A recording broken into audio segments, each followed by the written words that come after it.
Inħares il-qoddim sabiex inkunu oppożizzjoni effettiva, hemm bżonn naħdmu jitfit mal-gvern u fejn hemm bżonn ser issir kritika kostruttiva. Kien dan il-messaġġ tal-kap tal-Partit Nazzjonalista Alex Borch f'intervista fuq Net Television kif il-ħadd filgħodu wieħed li l-Grupp Parlamentari Nazzjonalista ser ikun b'saħħtu u ser ikun dejjem hemm sabiex jiddefendi lill-poplu fl-ogħla istituzzjoni ta' pajjiżna. Jiena nemmen li l-mod ta' kif huwa kompost il-Grupp Parlamentari tal-Partit Nazzjonalista huwa wieħed tajjeb ħafna b'saħħtu, għandna persuni wkoll tekniċi li għamlu wkoll suċċess fil-karriera professjonali tagħhom u issa jridu jagħtu kontribut fil-politika li dik tgħinna ħafna.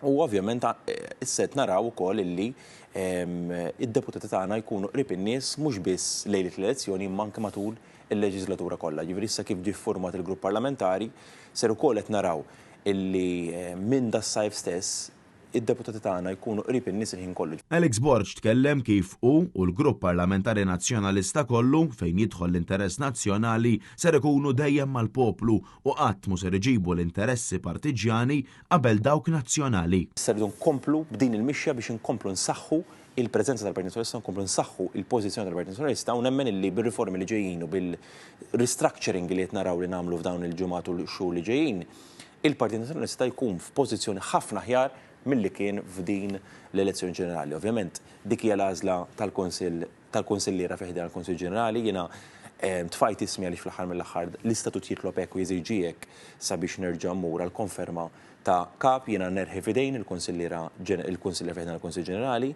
Jiena determinatu lest illi dak li bdejna fl-imkien f'dan l-aħħar xhur inkompluh u nsaħħuh fil-5 snin li ġejjin. Rigward l-istatut tal-Partit Nazzjonalista, Alex Borch saħaq illi ser ikun qiegħed iressaq il quddiem emendi biex il-partit ikollu żewġ viċi-kapijiet. Dan wara li spjega li jrid aktar attenzjoni speċifika kemm fuq ħidma parlamentari u fuq dik tal-partit sabiex il-Partit Nazzjonalista ikompli jissaħħaħ u jiġġedded fuq il-livelli kollha. Ġimgħat u xhur ta' wara naraw li wkoll insaħħu dawn l-emendi fih dan l-istatut biex ikollna lok għal viċi kap tal-Parlament fejn imbagħad ikollna ovvjament viċi kap tal-Partit u viċi kap tal-Parlament u l-ħsieb kollu ta' wara dawn l-emendi huwa proprju l-effiċenza tal-ħidma tagħna.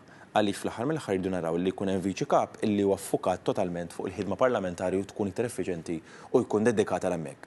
U jkollna viċi kap illi huwa ffukat biss fuq il-ħidma politika fih dan il-Partit Nazzjonalista. Alex Borch tkellem ukoll dwar is-summit tal-Partit Popolari Ewropew u spjega li jrid isir investiment fis-sigurtà b'mod ġenerali imma ma nistgħux inwarbu l-isforzi għal paċi. Waqt dan is-summit ukoll kellna l-opportunità ovvjament nitkellmu fuq id-difiża u s-sigurtà fejn hemmhekk anke jiena kelli l-opportunità illi nirrimarka il-bżonn illi ovvjament l-Unjoni Ewropea tinvesti fis-sigurtà u d-difiża tal-Unjoni Ewropea, però aħna wkoll irrimarkajtilhom l-importanza li jagħtu każ ukoll l-istati żgħar, speċjalment l-istati illi huma bħal Malta neutrali. Rigward il-laptop li nstab fil-ħabs b'aċċess għall-internet, Alex Borch qal li aktar minn qatt qabel hemm bżonn riforma sħiħa fil-faċilità korrettiva ta' Kordin u li jemmen illi kellha wkoll issir inkjesta maġisterjali apparti dik interna. Naraw li aħna permezz tal-miżuri li ser jittieħdu fil-ġurnat u l-ġimgħat li ġejjin mill-Gvern jaraw li din ma tiġrix, anzi li saħħu il-fiduċja tal-poplu Malti u Awċi fil-faċilità korrettiva. U għalhekk nemmnu li m'għandix biss issir inkjesta interna imma għandu jkun hemm anke l-inkjesta maġisterjali. Alex Borch għalaq billi dikjara li ser ikun qed jibqa' dejjem man-nies idur il-gażini, il-festi, il-pjazzezz, l-attivitajiet u flaqat man-nies sabiex il-politika tan-nies illi l-Partit Nazzjonalista qabad taħt it-tmexxija tiegħu tkompli tissaħħaħ tul din il-leġislatura.